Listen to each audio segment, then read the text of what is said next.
Selamat datang di konten Babiku, bahas dan bincang buku.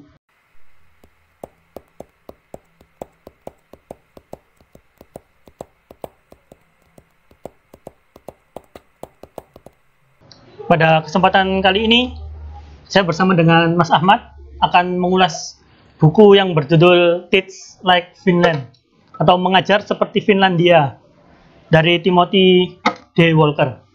Sebelumnya mungkin ini Mas, entah sampai juga mengalami atau tidak ya, di dalam buku ini bagian awal itu menjelaskan bahwasanya sebelum kita mengajar itu harus bahagia terlebih dahulu. Benar-benar. Nah, di situ salah satu triknya di sistem pendidikan Finlandia adalah memberikan jeda 15 menit setelah 45 menit belajar. Benar-benar. Dan secara nggak langsung ketika saya membaca buku ini, itu setiap 45 menit saya kok merasa wah waktunya istirahat dulu deh. Sehingga dampaknya adalah ketika membaca ini itu cukup lama. Benar-benar. Jadi biasanya buku yang tebalnya berapa ini, sekitar ya 190 halaman lah. 200 ya. Sekitar 200 itu biasanya 2 hari selesai lah ya. Tapi ini kok jadinya sampai berhari-hari. Merasakan juga nggak Mas? Iya. Kan kita niatnya juga kalau tidak salah mulai dari tahun 2019 ya. Oh iya, mau bedah ini. Iya, mau bedah ini. Iya. Dari tahun 2000. Iya, saya juga mengalami itu, Mas. Istilahnya berpikir gini lah. Ini belum masuk ke buku ya. Mungkin teman-teman yang ingin membaca atau nantinya akan mencoba untuk membaca buku yang ditulis oleh Timothy D. Walker. Ini seorang pengajar yang bukan asli Finlandia kan, Mas? Iya. Dari Amerika. Kemudian pindah ke Finlandia ikut istrinya. Itu begitu banyak istilahnya kata kasarnya dalam dia guru di Amerika dan dia mengalami banyak hal-hal yang memang begitu merumitkan menjadi guru di negara sendiri. Ketika di Finlandia penulis ini itu merasa merasa nyaman dan itu menemukan alur bagaimana dia mengajar yang baik gitu. Ya memang kalau kita yang ditanyakan Mas Aan, saya juga mengalami lah gitu, dan saya kadang bisa menerapkan sendiri walaupun saya bukan nggak pernah beraktivitas dengan murid atau kasarnya lah praktek untuk belajar dan belajar sendiri itu ketika sudah dapat 45 menit seperti konsentrasi kita itu hilang Mas gitu. Makanya butuh yang namanya ya minimal tidak fokus di baca buku dulu baru kita kembali lagi setelah 15 menit. Ya, saya juga merasakan itu sih. Mungkin saran juga buat yang mau baca bukunya, ya hati-hatilah. Nanti akan ada sugesti seperti itu ketika baca buku ini. Kemudian lanjut ke buku, Mas. Ada hal apa, Mas, yang kira-kira menarik yang sampai catat di sini? Ya, saya juga mencatat ya, Mas. Sedikit ya, teman-teman, bocoran. Mungkin biar teman-teman tahu juga ya, Mas, ya, ketika nanti akan membaca apa yang kita review atau yang kita bincang hari ini atau malam hari ini. Itu sebenarnya di sini menerapkan 33 strategi sederhana untuk kelas yang menyenangkan. Lah dari mengajar seperti Finlandia atau dalam bahasa Inggrisnya Teach Like Finlandia, mengajar seperti Finlandia, itu sebenarnya di sini yang harus kita tahu di bukan di rumusan sih, sub judul yang menjadi daftar isi itu kurang lebih ada 5. Yang pertama kesejahteraan, yang kedua rasa dimiliki, yang ketiga kemandirian, dan keempat penguasaan, kelima itu pola pikir lah.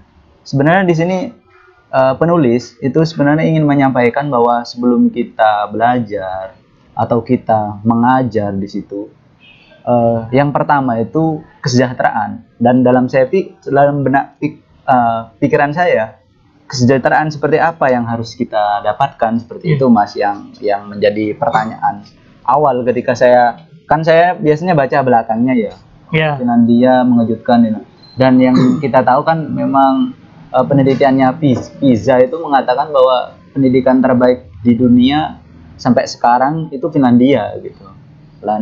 Dan penulisnya di sini juga memberikan bocoran bahwa dia sebenarnya juga merasa penasaran dengan siswa-siswa yang ada di Finlandia sebelum dia mengajar di Finlandia sendiri.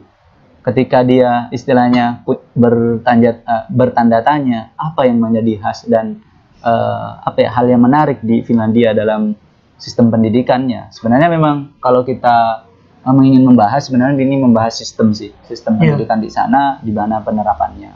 Dan saya mengatakan buku ini adalah buku apa istilahnya? Buku cerita perjalanan lah, cerita perjalanan semasa dia mengajar di Finlandia.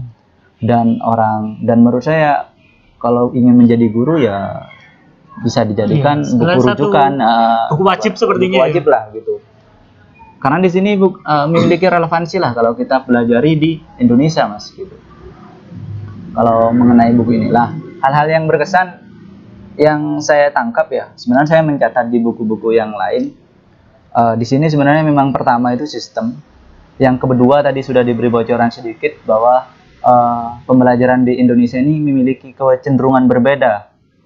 Sebenarnya kita bukan bertujuan untuk mengkritik ya, tapi membagi pengalaman di negara lain yang sudah maju dan berkembang.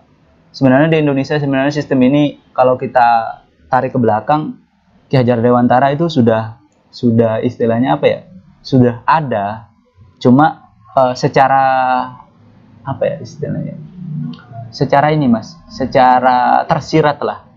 Iya, secara tersirat, bukan secara tersurat. Kalau zaman dulu itu ya bahasanya siapa? Ki Hajar Dewantara, kalau padi ya nanam, kalau padi pasti tumbuhnya padi seperti itu. Di sini kita menemukan nanti cara-cara. Dan kalau kita benturkan dengan dinamika pendidikan sekarang, kemerdekaan belajar itu, kita sebenarnya harus kita harus juga tahulah memposisikan kemerdekaan belajar sekarang yang digembor-gemborkan pada tahun 2020, setelahnya Nadiem membuat statement baru, membuat gebrakan baru dalam dunia pendidikan. Itu juga harus menjadi hal yang koreksi bagi kita, seorang pendidik juga kan, Mas, pendidikan bahasa gitu.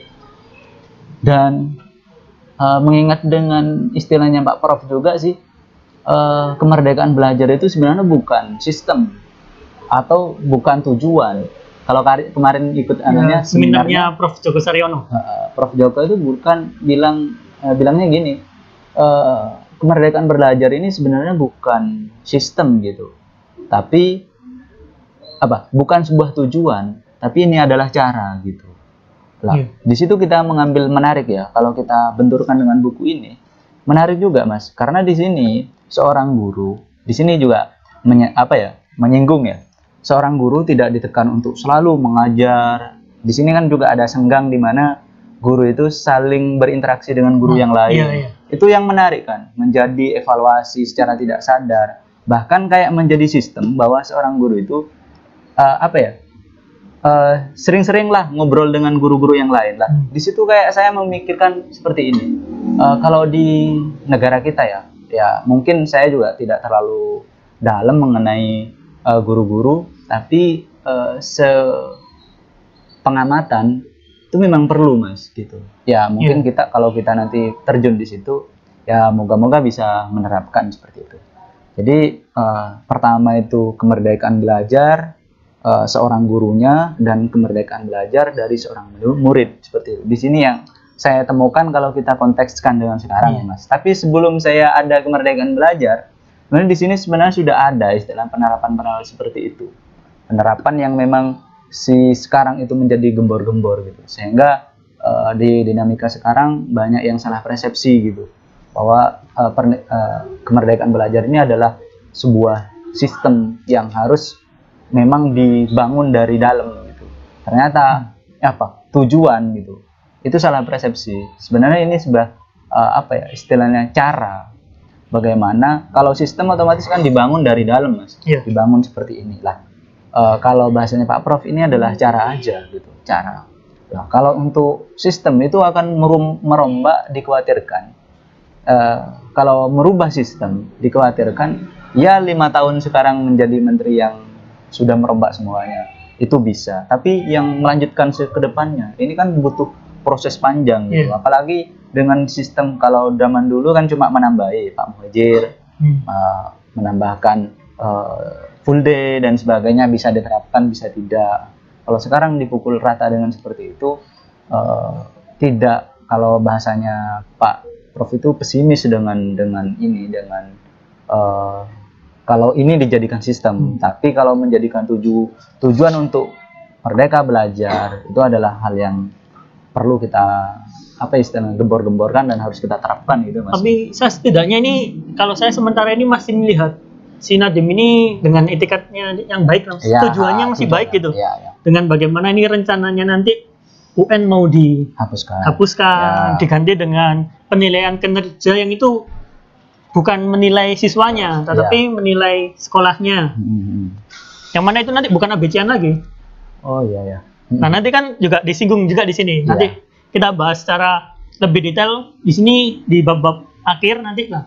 Kalau yang di bab awal itu pembahasannya kalau diringkas sedikit adalah bagaimana siswa sama guru itu sama-sama bahagia dalam belajar mengajar, atau mungkin kalau bahasa kerennya sekarang ya kita saling memanusiakan manusia itu.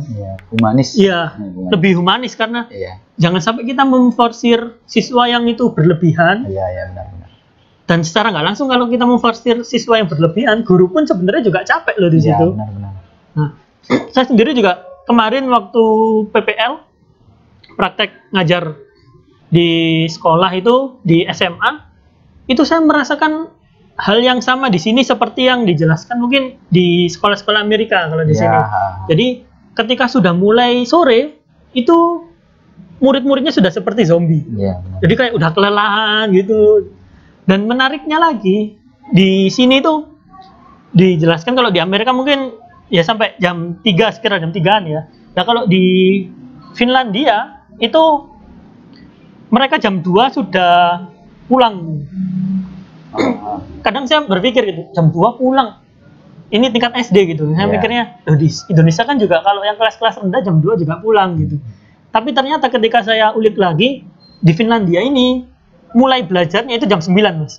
Jam 9 pagi. Ya. Nah, bedanya kalau di Indonesia kan setengah 7. Ya, jam 7. Iya. Beda itu 2 jam.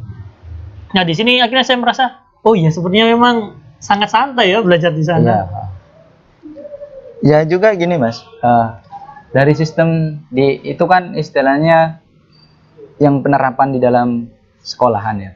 Dan itu pun di jam-jam di dalam sekolahan ada yang kalau kita di buku kan ada jadwal istirahat kotak, belajar sambil bergerak, terus sepulang sekolah atau recharge ya. Recharge. Yang mana Mas? Yang ini, yang ketiga. Oh ya.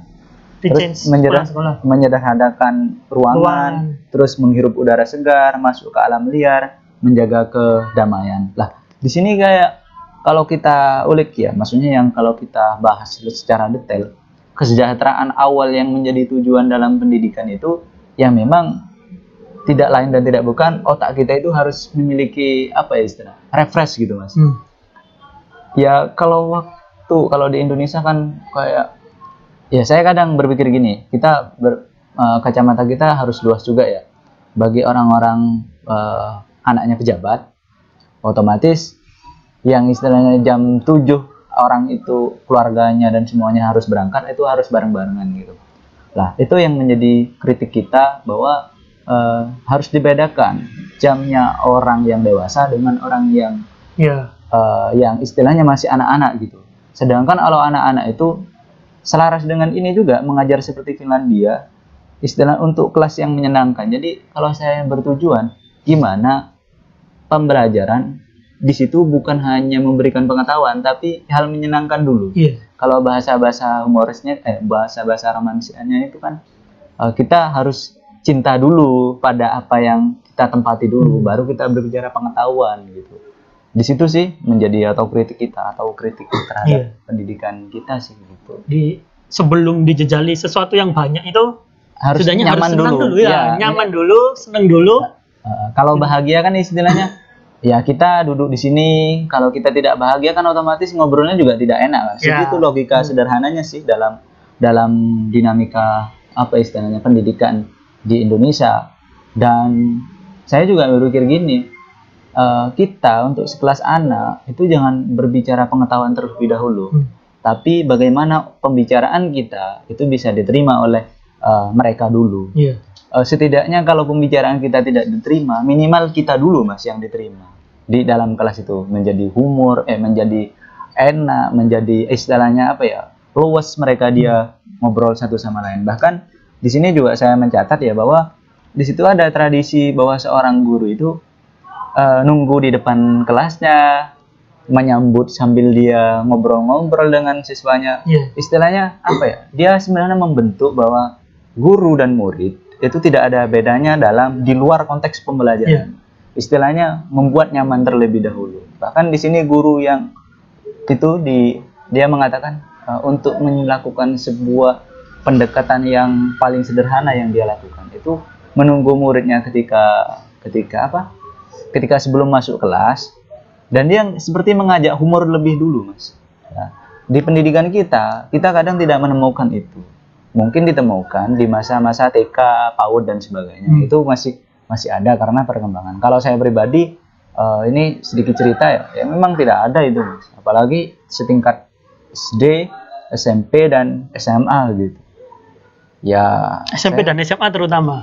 Kalau SD kadang masih ada lah dikit-dikit kelas-kelas rendah gitu ya. Saya juga tidak menemukan itu, dan itu menurut saya juga menjadi kelemahan gitu untuk pendidikan di negeri kita, maksudnya di negara kita, bahwa kita juga harus membuat senyaman mungkin untuk tempat yang ya bukan tempat bermain lah, tapi itu buat tempat yang nyaman, bahagia, baru kita menjejalkan pengetahuan-pengetahuan.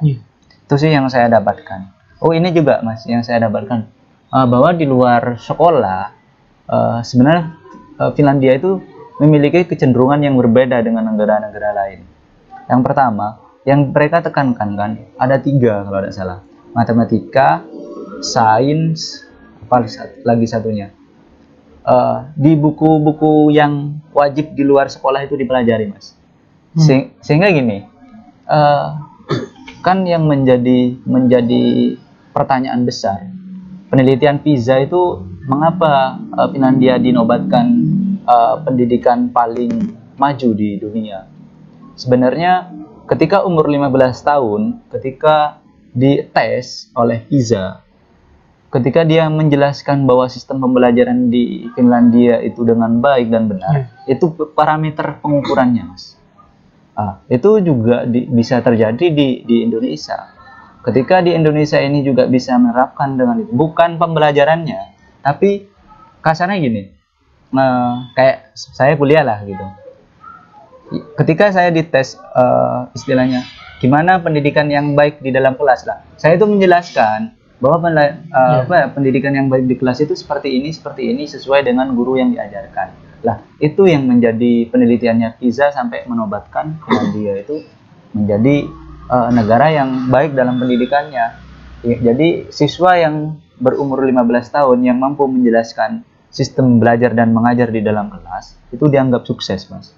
Di situ saya berpikir. Tapi mungkin yang menjadi permasalahan di Indonesia ini, Mas, yang dipelajari di sekolah itu kurang relevan bagi kehidupannya di masyarakat itu, Mas. Sehingga akhirnya ketika menjelaskan itu kok kayaknya masih ngawang-ngawang gitu. Iya sih. Bisa juga sih. Iya. Karena nanti juga disinggung di sini, Mas. Ada pembelajaran yang namanya itu istilahnya kalau saya baca bukunya kayak dibuat yang ini bukan, yang kayak tata kota. Nanti ada yang bagian di bank, bagian kerja di situ ya. Yang seakan-akan memang bagaimana kita itu pembelajaran itu tidak terlepas daripada realita kehidupan yang ada. Iya. Benar. Kasarnya gini, kita di dunia pendidikan tidak hanya belajar yang jauh dari realitas kehidupan yang kita sehari-harinya yang nantinya.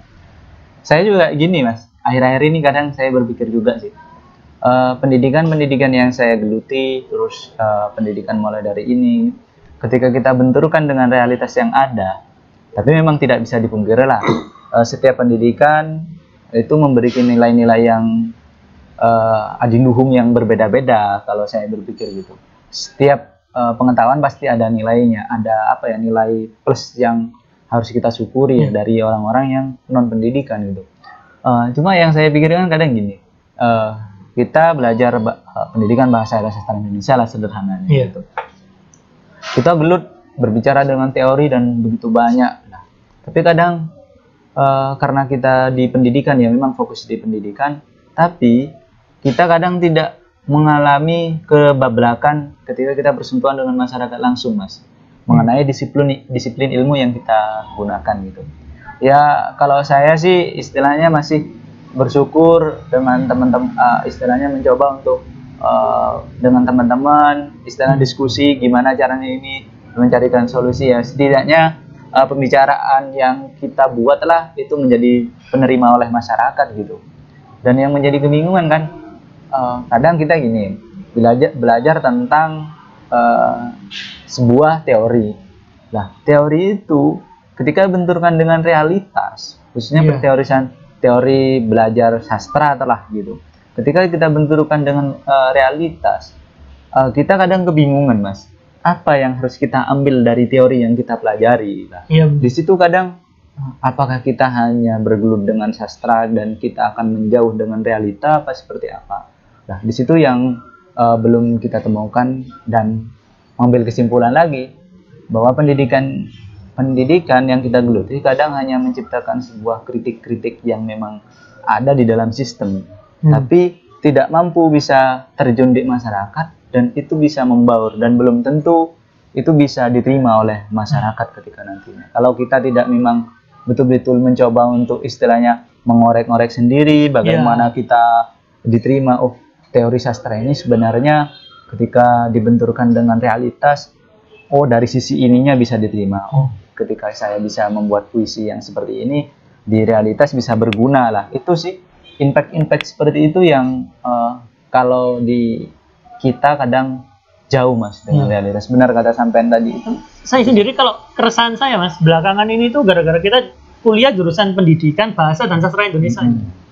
Zaman dulu mungkin dikatakan bahwasanya anak kuliah sastra ya harus bisa nulis sastra gitu, Mas. Tapi belakangan sudah menurun gitu bahwa anak sastra nggak harus bisa nulis sastra gitu. Karena anak sastra itu tujuannya adalah harus bisa mengkritik, bukan menulis gitu. Nah, makanya kenapa saya buat video ini, Mas. Setidaknya agar standar itu nggak turun lagi gitu, Mas. Yang dulu awalnya harus bisa nulis, terus harus bisa mengkritisi. Jangan-jangan kalau misalkan nggak ada orang-orang di jurusan kita yang itu apa ya, semacam mengembangkan literasi, tidak menyampaikan literasi, tidak menyampaikan sastra ke orang banyak, takutnya nanti malah menurun standarnya. Jadi anak sastra itu hanya bisa tahu sejarah sastra itu, nggak bisa mengkritisi dan lain sebagainya. Saya ada ketakutan itu, yang itu jangan sampai turun lagi lah ini. Saya ada itunya, Mas. Jadi bagaimana ilmu yang kita pelajari ini harus bisa dipraktekkan lah di masyarakat. Kalau enggak ya nanti ya nggak ada gunanya gitu. Iya benar. Dan di sini kan juga diajarkan ya, Mas. Ya ini kan masuk ke bab 2-nya dalam buku. Kita kan lebih seperti ini ya. Kan kita kasarnya mencoba untuk membenturkan. Kalau saya sih gini, Mas. Apalagi ini buku teknik-teknik belajar lah, kasar. Teknik-teknik memberi pelajaran, cara-cara. Kalau kita kalau kita buka mie kan biasanya ada komposisi masak mie itu dengan segini dengan segini lah. Sebenarnya buku ini seperti itu juga. Tapi kita sebagai manusia yang kreatif lah, maksudnya seperti itu. Manusia yang memiliki cara pandang yang ideal daripada makhluk-makhluk yang lain. Saya berpikir gini, Mas. Buku ini kalau saya baca ya saya hanya membenturkan dengan realitas-realitas yang ada. Sebab gini, kalau kita masak mie, komposisinya dengan seperti itu, menggunakan air seperti ini, ada sudah di dalam bukunya.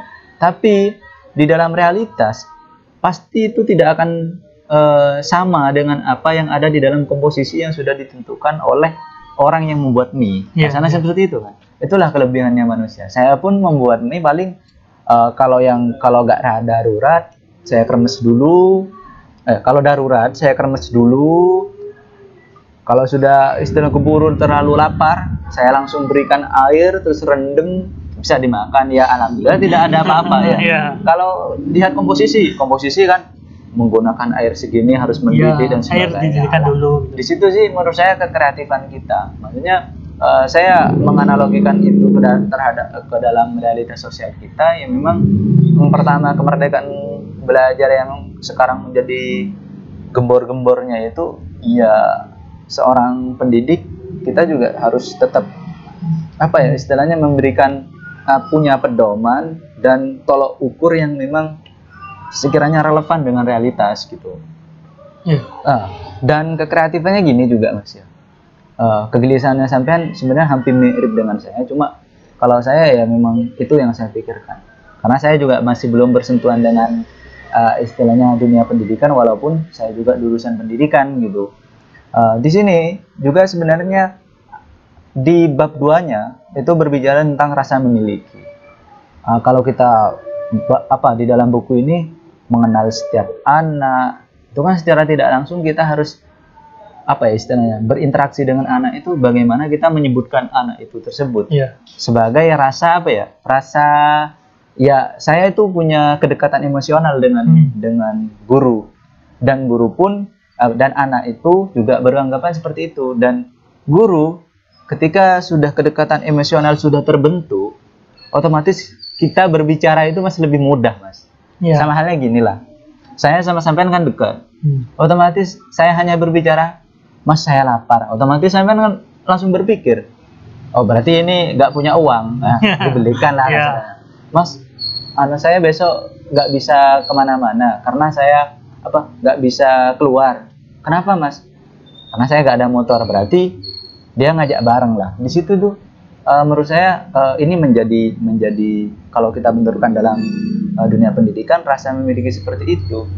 Seorang guru kenal dan tahu tentang apa yang harus diberikan kepadanya. Jadi kasarnya kebutuhan apa yang akan diharapkan oleh seorang siswa gitu.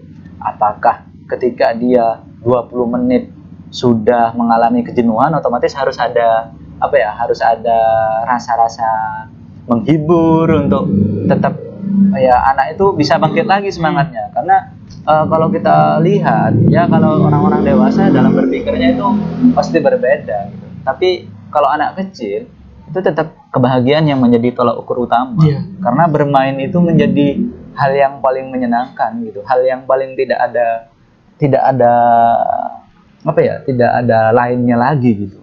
Bahkan tidur bisa diganti dengan bermain kalau masih kecil dulu kan. Saking kita itu bermain itu berbahagia gitu. Makanya cara seperti itu kita bagaimana memberikan stimulus dan pengetahuan-pengetahuan yang ada di dalamnya itu menjadi respon positif terhadap nantinya yang siswa itu bisa menangkap, mulai dari penguasaan diri atau rasa memiliki itu. Gitu kalau sih. saya mendefinisikan di bagian 2 itu kedekatan antara guru dan murid gitu Mas. Dan selama pengalaman saya ketika PPL itu, ketika saya mengajar itu memang yang paling bisa diterapkan itu yang nomor 2 ini Mas. Karena kalau misalkan yang pertama kan kaitannya bagaimana harus bahagia, harus ada jeda, itu kan sangkut pautnya dengan kurikulum gitu. Dan ini dia sama waktu itu kan, dan itu nggak bisa kita ubah gitu. Akhirnya yang bisa kita ubah terlebih dahulu adalah bagaimana kita mendekatkan diri dengan para murid, sehingga ketika kita deket itu akhirnya enak gitu, kita menyampaikan apapun itu siswa itu bisa cepat nyampe gitu. Tapi kalau misalkan kita ada jarak gitu antara siswa dan juga guru, dan nanti siswa itu akan tertekan gitu. Apalagi kalau saya dulu PPL itu kebagian guru pamong atau guru yang di sekolah yang mengawasi saya, itu cukup kaku Mas. Nah ketika cukup kaku sehingga saya tidak bisa mengapa-apakan pembelajaran itu karena dikontrol terus dan sebagainya, dan itu kalau harus sesuai dengan RPP-nya, dan itu cukup rumit gitu Mas. Nah, sehingga cara saya mengakali supaya bisa anak-anak tidak tertekan terlebih dahulu itu adalah bagaimana ya saya harus dekat dulu sama anak-anak. Nah, sehingga bahkan sampai ada kejadian itu awalnya jam mengajar saya sudah selesai Mas. Nah, tapi ternyata guru pamong saya itu berhalangan untuk hadir. Akhirnya saya disuruh ngajar lagi gitu. Jadi yang sebelumnya itu, sebelum saya masuk itu anak-anak sudah kayak lesu, waduh bahaya ini gurunya gini lagi. Ternyata ketika yang masuk saya itu langsung anak-anak, woi ternyata Pak yang ngajar nggak apa-apa ya. Jadi ada berarti ya, memang istilahnya kedekatan emosional terhadap murid itu memang berpengaruh ya. Istilahnya apalagi di tingkat SMA. SMA Mas? Iya, SMA. Terus iya sih, saya mengalami juga sih ke pengalaman saya di SMA dulu juga gitu Mas. Jadi bukan guru yang pinter yang bisa istilahnya saya sampai sekarang itu melekat gitu. Tapi guru yang istilahnya dia itu tahu memposisikan diri. Ini cerita ya. Saya juga menjadi guru favorit itu dalam benak hidup saya ya. Maksudnya cara belajarnya itu sangat ini. Beliaunya itu lulusan Al-Azhar, mengajar bahasa Inggris. Aduh, kalau bahasa Inggris jujur saya nol putul mas. Istilahnya nol. Saya mendingan dipelajari belajar bahasa Indonesia sih mending. Matematika ini wis kalau dalam hidup saya itu nol putul lah. Dah. Ketika itu pembelajaran menjadi membosankan, otomatis kan apalagi kalau bukan perannya guru yang istilahnya harus membuat itu lebih nyaman kan itu. Nah, itu saya menemukan di situ mas. Menemukan bahwa guru ini walaupun saya secara sudah menolak, selasa istilahnya gak bahagia lah dalam kelas, mendingan saya di warung duduk makan dan sebagainya, nggak mendingan di situ kayak harus tetap nyaman di dalam. Nah, di situ yang saya temukan di dalam guru itu, dan tekniknya itu sangat nyaman gitu. Yang pertama ya, dia itu kalau mengajarkan, walaupun istilahnya sudah di RPP sudah jelaskan ini sekarang belajar ini. Nah, di situ enak, kayak membuat tempat itu menjadi hal yang menyenangkan, yang bahagia.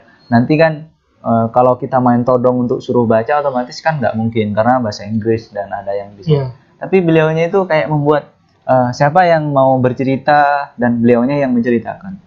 Beliaunya juga bilang, saya dulu di Al-Azhar selama 5 tahun juga tidak belajar di dalam kelas. Saya banyak belajar itu di luar kelas, di dalam kelas. Dan di situ saya menemukan itu masih ingat saya di dalam benak saya bahwa pembelajaran itu kalau di dalam kelas kadang membosankan, mulai dari awalnya itu tekanan kita harus ini, apalagi yang kadang saya menjadi salah satu murid yang nakal gitu, istilahnya telat lakukan susu dalam pikiran itu sudah nggak mikiran bagaimana saya nyampe dengan tepat, bukan membelajarkan, bukan mikirin pembelajaran gitu. Di situ sih menjadi hal yang pengalaman yang menurut saya itu ya, untuk menjadi guru itu lagi-lagi yang pertama yang harus kita lakukan, melakukan sebuah pendekatan emosional terhadap muridnya. Baru ketika kita sudah diterima, barulah apa yang kita ingin sampaikan mengenai pengetahuan, mengenai wawasan, pengalaman, dan itu bisa dimasukkan ke ranah-ranah situ. Ya memang benar ya, kok saya setuju juga kalau memang nomor 2 ini menjadi hal yang akan menjadi penerapan yang utama untuk diterapkan yang hal utama juga dan relevan di Indonesia. Karena katanya sampai yang kita harus belajar melalui sistem dengan waktu yang sudah ditentukan dan RPP dengan seperti ini dan sebagainya. Di sini kan memang saya berpikir seperti ini juga. Kalau kita memiliki istilahnya rasa memiliki terhadap sekolahan lah dulu, dan kita merasakan lambat laun kita tanggung jawab dan sebagainya, cara belajar kita itu akan lebih enak, apalagi siswa sudah memiliki rasa istilahnya rasa memiliki terhadap sekolahannya, terhadap gurunya. Otomatis kan kita bicara pengetahuan seperti air yang menetes itu mas, ya diterima terus lah gitu. Kalau kita sudah tidak diterima, tidak ada rasa memiliki, air yang menetes itu tidak akan membuat kita batu itu bolong, tapi malah tetap membleber di sebelah-sebelahnya. Itu sih kalau yang menurut saya harus kita menjadikan sebuah refleksi pembelajaran. Dan ini juga ada berkawan, kita kayak pokoknya tidak membuat sekat lah, intinya di situ. Kayak membuat nyaman di dalam sistem pendidikan, seperti itu sih.